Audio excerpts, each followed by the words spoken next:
प्रिय महोदय, परिच्छेद आपले दिनांक 10 सप्टेंबरचे पत्र मिळाले.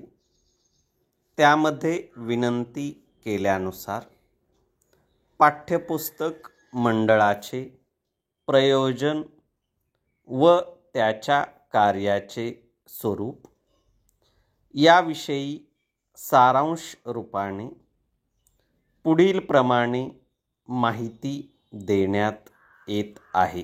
परिच्छेद ज्ञानाचा प्रसार करण्याच्या दृष्टीने पाठ्यपुस्तकांना विशेष प्रकारचे महत्त्व आहे. तसेच शिक्षणाचा दर्जा वाढवण्यासाठी उच्च प्रकारच्या पाठ्यपुस्तकांची आवश्यकता असते. शिक्षणाचा प्रसार सर्वत्र व्हावयाचा असेल व सक्तीच्या शिक्षणाची योजना यशस्वी व्हावयाची असेल तर योग्य किमतीत दर्जेदार पाठ्यपुस्तके उपलब्ध करून देण्याची व्यवस्था झाली पाहिजे.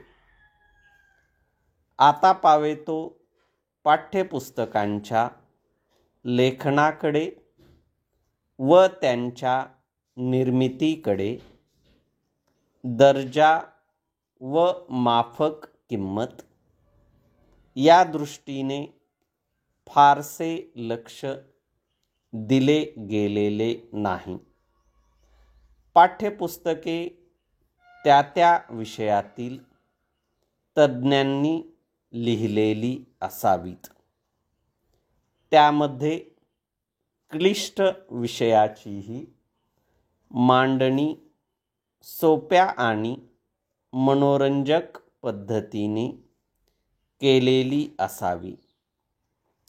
त्यांची सजावट कलात्मक व आकर्षक असावी व त्याबरोबरच ती माफक किमतीत उपलब्ध व्हावीत या हेतूने तसेच शिक्षण तज्ज्ञ, नामांकित शिक्षक व सुप्रसिद्ध लेखक या सर्वांच्या ज्ञानाचा व अनुभवाचा जास्तीत जास्त फायदा विद्यार्थ्यांना मिळावा व परिणामतः शिक्षणाचा एकंदर दर्जा वाढावा या उद्देशानेच पाठ्यपुस्तक मंडळाची निर्मिती करण्यात आली. गेल्या काही वर्षात शासनाने अनेक विषयांवर पुस्तके निर्माण केली.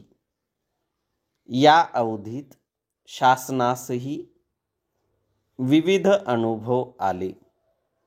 हे अनुभव जमेस धरून व पाठ्यपुस्तके निर्माण करण्याच्या कार्याचे विशिष्ट स्वरूप लक्षात घेऊन त्या कामासाठी पाठ्यपुस्तक मंडळ ही स्वतंत्र व स्वायत्त यंत्रणा निर्माण करण्याचा निर्णय शासनाने घेतला.